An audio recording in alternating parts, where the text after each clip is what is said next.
You've never had a car? Yeah, I don't drive. I still need to learn how to drive. So like. You're in Washington D.C. You have the metro. Yeah, exactly. But there are places, Adina, like smaller towns, where you actually need a car. Yeah. And you know, to even get groceries, you may need a car. And so that's what does that person do? Something that you should factor in, both to your costs and sort of standard of living. When you're looking at universities. So am I going to need a car? Do I need a car to go down and buy a gallon of milk? Okay. And so to get a driver's license, it's a little complicated. And again, you should check with your university. They should give you instructions on how to do it. If you have a driver's license in your home country, sometimes that can help, but you still have to take tests here. You have to take a driving test and a written test.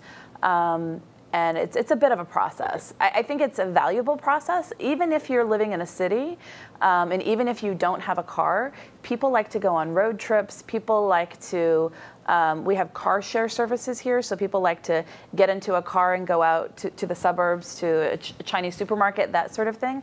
And so even if you don't need to buy a car, I think it's really helpful for you to have a license eventually at some point. I see.